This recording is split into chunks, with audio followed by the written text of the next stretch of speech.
మంత్రి కొండా సురేఖ వివాదాస్పద వ్యాఖ్యలతో మరోసారి చర్చనీయాంశమయ్యారు. వరంగల్లోని కృష్ణా కాలనీ బాలికల జూనియర్ కళాశాలలో 5 కోట్ల రూపాయలతో సిఎస్ఆర్ నిధులతో అరబిందో ఫార్మా ఫౌండేషన్ నిర్మించిన నూతన భవనం శంకుస్థాపన జరిగింది. ఈ కార్యక్రమంలో పాల్గొన్న మంత్రి కొండా సురేఖ కంపెనీ ఫైళ్ల క్లియరెన్స్ కోసం మంత్రులు సాధారణంగా డబ్బులు తీసుకుంటారని వ్యాఖ్యానించారు.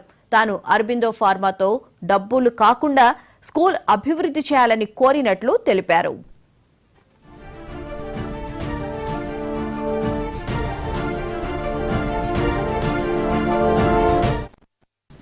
ఇక ఇదే అంశానికి సంబంధించిన మరిన్ని వివరాలను మా స్పెషల్ కరెస్పాండెంట్ శ్రీకాంత్ అడిగి తెలుసుకుందాం. శ్రీకాంత్, చెప్పండి, అసలు మంత్రి కొండా సురేఖ మరోసారి వివాదాస్పద వ్యాఖ్యలు చేశారు. క్లియరెన్స్ కోసం మిగిలిన మంత్రులు డబ్బులు తీసుకుంటారని చెప్పడంతో పాటు ప్రభుత్వ నిర్మాణాలకు సంబంధించి క్వాలిటీతో ఉండవు, మీరే నిర్మించమని చెప్పి ఇట్లా 2 రకాల భిన్న వాదనలు చేశారు. అసలు దీన్ని మనం ఎలా చూడాలి?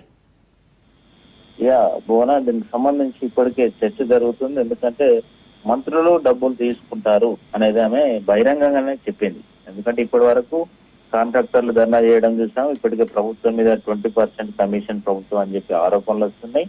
ప్రతిపక్షం పలుమార్లు ఈ ఆరోపణలు చేయడం కాదు, అసెంబ్లీ వేదికగా ప్రశ్నించింది.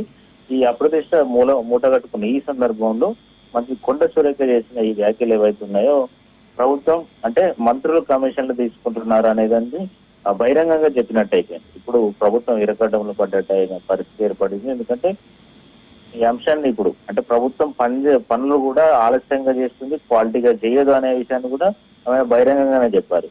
అంటే దీనిపై అంటే ప్రభుత్వ పనులు క్వాలిటీతో ఉండవు, తొందరగా చేయవు అనేటువంటి కామెంట్స్ కూడా ప్రజల్లోకి వెళ్ళాయి. అదేవిధంగా ఇప్పుడు ప్రతిపక్షానికైతే ఇప్పుడు వారికి అస్త్రం ఇచ్చినట్టు అయిపోయిందని చెప్పొచ్చు. ఎందుకంటే ఇప్పటికే కాంగ్రెస్ ప్రభుత్వం అయినా పలు రకాలుగా ఆరోపణలు విమర్శలు వస్తున్న నేపథ్యంలో మంత్రి కామెంట్స్ ప్రస్తుతం ఎలా తీసుకుంటారు? ఎందుకంటే గతంలో కొండా సురేఖ చేసిన కామెంట్స్ అయితే అటు నాగార్జున హీరో ఏదైతే సినీ యాక్టర్ నాగార్జునకు సంబంధించిన ఫ్యామిలీకి సంబంధించిన కామెంట్స్ కావచ్చు, సమంత మీద కేటీఆర్ మీద చేసిన కామెంట్స్ కావచ్చు, తర్వాత కొన్ని ఏదైతే పార్టీకి సంబంధించిన కార్యక్రమాల్లో చేసిన కామెంట్స్ కావచ్చు, ఇవన్నీ వివాదాస్పదంగా మారాయి.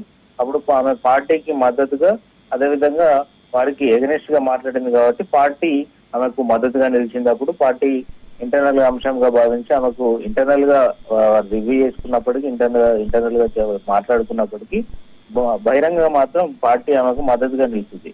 సీఎం రేవంత్ రెడ్డి కూడా వెనకేసుకొచ్చారు. అయితే ఇప్పుడు తాజాగా ఆమె మంత్రులు అంటే మిగతా వారు డబ్బులు తీసుకుంటారు కానీ తాను తీసుకోనని స్పష్టంగా చెప్పింది. అంటే మిగతా వారు డబ్బులు తీసుకుంటున్నారు అనేది బహిరంగ స్పష్టమైన నేపథ్యంలో తాజాగా వివాదానికి దారితీసే అవకాశం ఎక్కువ కనిపిస్తుంది. ఇది ఎటు దారి తీస్తుందో ఆమె వ్యాఖ్యలు అనేటువంటి చర్చ కూడా జరుగుతుంది.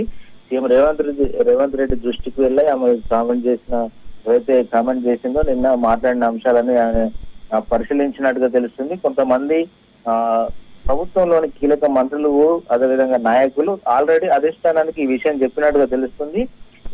ఇది బాధ్యత గల మంత్రి గల హోదాలో ఉన్నారు కాబట్టి ఆచితూచి మాట్లాడాలని కొంతమంది కాంగ్రెస్ నేతలు అంటున్నప్పటికీ ఆల్రెడీ కేంద్ర దర్యాప్తు సంస్థలు మంత్రి వ్యాఖ్యలను సుమోటుగా తీసుకుని దర్యాప్తు చేసే అవకాశం ఉందని చెప్పి కూడా చర్చ జరుగుతుంది. అంటే ఇది పలు రకాలుగా దారితీసే అవకాశం ఉంది. దీనిపై సీఎం రేవంత్ రెడ్డి ఈరోజు సమీక్షించే అవకాశం ఉన్నట్టుగా తెలుస్తుంది.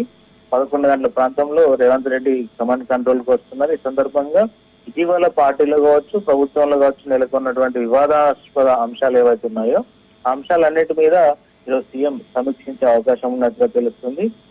మంత్రి కొండా సురేఖ చేసిన వ్యాఖ్యలు అయితే ఇప్పుడు కాంగ్రెస్ పార్టీని ఇబ్బందులు పెట్టడం కాకుండా ప్రభుత్వంపై ఇటు అంటే ఇరుకట్టంలో పెట్టినట్టుగానే ఆమె భావిస్తున్నట్టుగా తెలుస్తుంది. ఎందుకంటే ఆమె బయటలో స్పష్టంగా చెప్పింది, ఆన్ రికార్డు చెప్పింది, ఇటు బహిరంగంగా చెప్పడంతో ఎందుకంటే ఇటు అరబిందో కంపెనీ నుంచి సిఎస్ఆర్ ఫైల్ క్లియరెన్స్ కోసం వస్తారు, నేను ఫారెస్ట్ మినిస్టర్ గా ఉన్నాను, మీతో మాత్రం డబ్బులు తీసుకుంటారు, దాన్ని తీసుకోను అనే విషయం క్లారిటీగా చెప్పింది.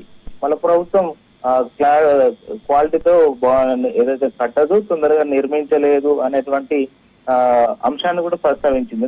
దీంతో ప్రజల్లో ఒక ఏదంటే ప్రభుత్వం పైన కొంచెం అంటే ఇబ్బందికరమైన పరిస్థితులు అని చెప్పొచ్చు. ప్రజల్లోకి దీన్ని తీసుకెళ్లడం, ప్రజల ముందు మాట్లాడడం అంటే ప్రభుత్వానికి అప్రతిష్ట పాలు తెచ్చే విధంగానే ఇటు ప్రభుత్వ వర్గాలు భావిస్తున్న నేపథ్యంలో ఈ వ్యాఖ్యలు ఎటు దారితీస్తాయి గతంలో పార్టీ వెనకేసుకొచ్చింది, ఈసారి పార్టీ వెనకేసుకొచ్చే అవకాశం ఉంటుందా లేదా అనేటువంటిది చర్చ జరుగుతుంది. ఇటు అధిష్టానం సీరియస్ అయ్యే అవకాశం ఉంది, సీఎం రేవంత్ రెడ్డి కూడా దీన్ని పరిగణలోకి తీసుకునే అవకాశం ఉంటుంది. తర్వాత కేబినెట్ కొలీగ్స్ కూడా కంప్లైంట్ ఇచ్చే అవకాశం ఉంది. ఎందుకంటే కొంతమంది తీసుకోవచ్చు, కొంతమంది తీసుకోకపోవచ్చు. అసలు ఏం జరుగుతుంది అనేటువంటి ప్రతిపక్షానికి అయితే ఊతం ఇచ్చినట్టే, అగ్నికార్యం పోసినట్టు అవుతుంది ప్రస్తుత పరిస్థితి. ఎందుకంటే గతంలో సెక్రటరీ లో కాంట్రాక్టర్లు ధర్నా చేశారు, ఈ ప్రభుత్వం మమ్మల్ని 20% కమిషన్ అడుగుతుంది, మేము చెల్లించుకోలేమని వారు ధర్నాలు చేశారు. మీడియా బైట్స్ కూడా ఉన్నాయి. ఇప్పుడు మంత్రి కామెంట్ చూస్తే అవును శ్రీకాంత్, అసలు ఇప్పటికే ప్రభుత్వం మీద పనులు ఏవైనా చేపడితే నత్తనడక నడుస్తున్నాయని చెప్పి తీవ్ర వివాదాలు అయితే ఉన్నాయి. ఈ నేపథ్యంలో దానికి ఆజ్యం పోసినట్లు మంత్రి కొండా సురేఖ గారు ఇట్లా మాట్లాడడం, మరి దీనికి సంబంధించి ఆవిడ వివరణ ఇచ్చుకునే ప్రయత్నం ఏమైనా చేస్తారంటారా?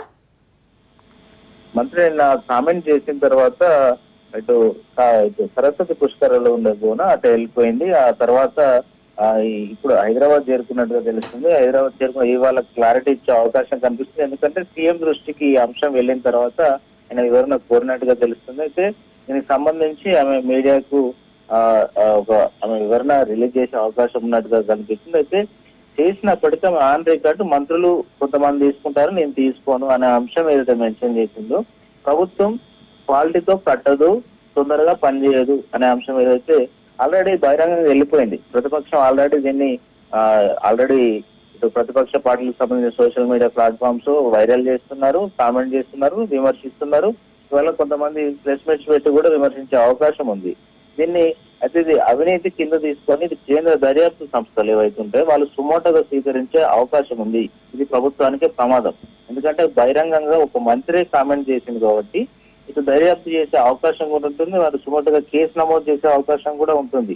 ఎందుకంటే విచారణ చేసేందుకు ఆస్కారం ఇచ్చినట్టు అయిపోయింది కాబట్టి. ఎందుకంటే నేను కేబినెట్ మినిస్టరే, మిగతా మంత్రులు తీసుకుంటారు, నేను తీసుకోను, ఫైల్ క్లియరెన్స్ కోసం వచ్చారు, నేను వారిని డబ్బులు అడిగాను, వారు 4.5 కోట్లతోటి బిల్డింగ్ నిర్మిస్తున్నారని ఆమె క్లారిటీగా స్పష్టంగా చెప్పారు. దీనిపైన ఖచ్చితంగా ఇటు ప్రభుత్వానికైతే ఇబ్బందికర పరిస్థితులు ఉంటాయని చెప్పొచ్చు. దీన్ని అంటే ప్రభుత్వంలోనే ఇటు సీఎం కావచ్చు, అదేవిధంగా కాంగ్రెస్ పార్టీ అధిష్టానం కావచ్చు, దీన్ని ఎలా తీసుకుంటారు, మిగతా కేబినెట్ కొలీగ్స్ ఎలా దీనిపై రెస్పాండ్ అవుతారు అనేది కూడా చర్చనీయాంశంగా మారిందని చెప్పొచ్చు. Right, thank you Srikanth.